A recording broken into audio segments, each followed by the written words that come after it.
அடுத்த பாடம் வீட்டிற்குள் நுழையும் போது வெளியேறும் போது உள்ள ஒழுக்கங்கள்.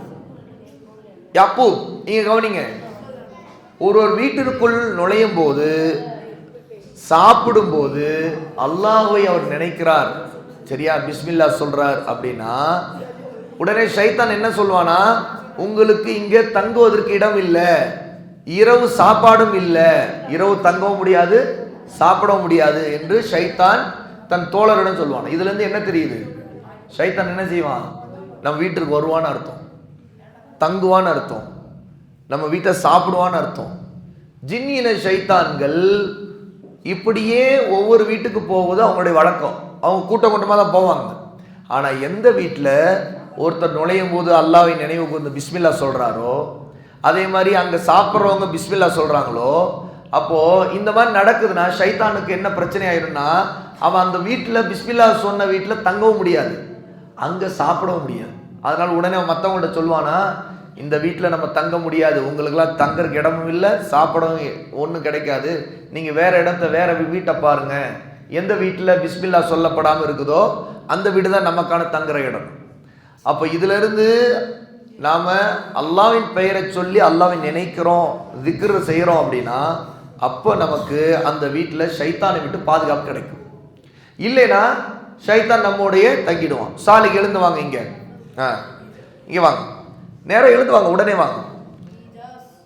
எந்த வீடுகளில் நுழைந்த போதிலும் அல்லாஹ்வினால் உங்களுக்கு சொல்லிக் கொடுக்கப்பட்ட மிக்க பாக்கியமுள்ள பரிசுத்தமான அஸ்ஸலாமு அலைக்கும் என்னும் வாக்கியத்தை நீங்கள் சொல்லுங்கள், ஒருத்தருக்கு ஒருத்தர் சொல்லிக் கொள்ளுங்கள். அல்லாஹ் குர்ஆன்ல சூரத்து நூர்ல சொல்றான், 24வது சூராவுடைய 61வது ஆயத்துல. ஆமா, அப்ப வீட்டிற்குள் நுழையும் போது என்ன சொல்லணும், அஸ்ஸலாமு அலைக்கும் சொல்லணும், அல்லது அஸ்ஸலாமு அலைக்கும் வரஹ்மத்துல்லாஹ் அல்லது வபரகாத்துஹு சேர்த்து சொல்லணும். அப்போ இப்படி சலாம் சொல்றதும், ஹசன் எழுந்து இங்க வாங்க, அதற்கு அவங்க இருக்கிறவங்க பதில் சொல்றதும் மிக முக்கியமா அல்லாஹ் குர்ஆன்ல சொல்லி இருக்கக்கூடிய ஒரு ஒழுக்கம். சரியா? ரசூலுல்லாஹ் வீட்டுக்குள்ள நுழைஞ்ச உடனே நான் நேத்து கூட சொன்னேன், முதல்ல என்ன செய்வாங்க,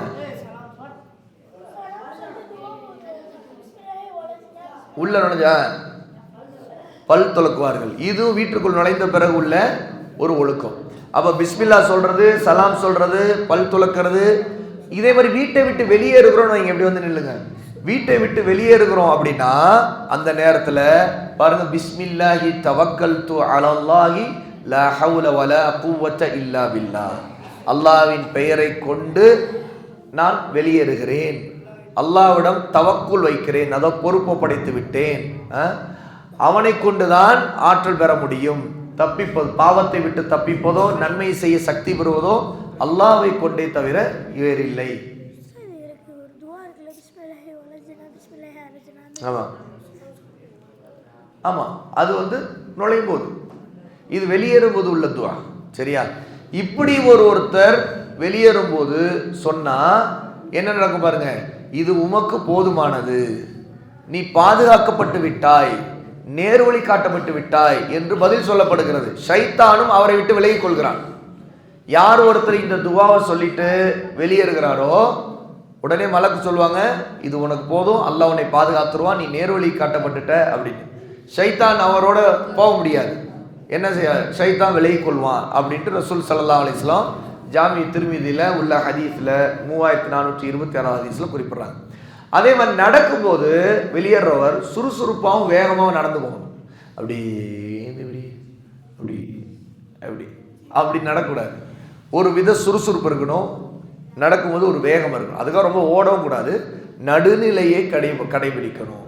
கடைத்தெருவில் நுழையும் போது, சரியா, கடைத்தெருவில் நுழையும் போது இந்த துஆ ஓதணும், லா இலாஹ இல்லல்லாஹு வஹ்தஹு லா ஷரீக லஹு லஹுல் முல்கு வ லஹுல் ஹம்து யுஹ்யி வ யுமீத் வ ஹுவ ஹய்யுன் லா யமூத் பியதிஹில் கைர் வ ஹுவ அலா குல்லி ஷைஇன் கதீர்.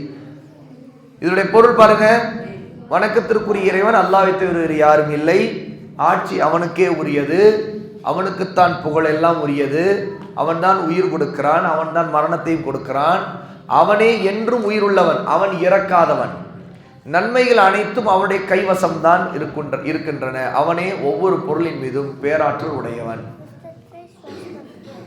நல்லா தான் இருக்கிறீங்களே, எதுக்கு முகத்தை கழுவுறீங்க? சரி, சட்டு முகத்தை கழுவிட்டு வாங்க. ஓகே, இந்த துவா கடைத்தெருவில் போகும்போது ஓத வேண்டிய துவா. ஊரில் இருக்கிறவருக்காக பயணி என்ன துவா செய்யணும்? ஒருத்தர் கிளம்பி போறார், சரியா, அவர் பயணி. இப்போ நாளைக்கு இன்ஷால்லா நீங்களாம் பயணி, சரியா, ஏற்கனவே இங்கே தங்கியிருந்தாலும் ஒரு முசாஃபிர் தான் நீங்கள். அங்கே போய் உட்காருங்க, அங்கே போய் உட்காருங்க, போய் உட்காருங்க. ஓகே, அப்போ பயணியா இருபாது இங்கே வாங்க, இங்கே வாங்க, கிளம்பி வாங்க. பயணி என்ன செய்யணும் துவா? ஊரில் இருக்கிறவங்களுக்கு, இங்கே இருக்கிறவங்களுக்கு நீங்கள் கிளம்பி போகும்போது இவங்களுக்காக பயணி என்ன துவா செய்யணும் பாருங்க. அஸ்தௌதிஉகல்லாஹ் அல்லதி லா ததீஉ வதாஇஉ. இந்த துவாவை செய்யணும். அதாவது உங்களை அல்லாஹ்விடம் ஒப்படைக்கிறேன், அவருடைய பொறுப்பில் உள்ள எந்த பொருளும் வீணாகி விடாது. இப்போ அல்லாஹ்வோட ஒப்படைச்சிட்டு அமானத்தை நம்ம அல்லாஹ்ட்ட ஒப்படைச்சிட்டா அந்த அந்த விஷயம் வீணாகாது. அதைத்தான் இந்த துவாவை அஸ்தௌதியுக அல்லாஹ், அஸ்தௌதியுக அல்லாஹ் அல்லதி லா ததீஉ வதாஇஉ அப்படிங்கிற துவா ஓதணும். அப்புறம் பயணிக்காக ஊரில் இருப்பவருடைய துவா, இதை கவனிச்சு பாருங்க.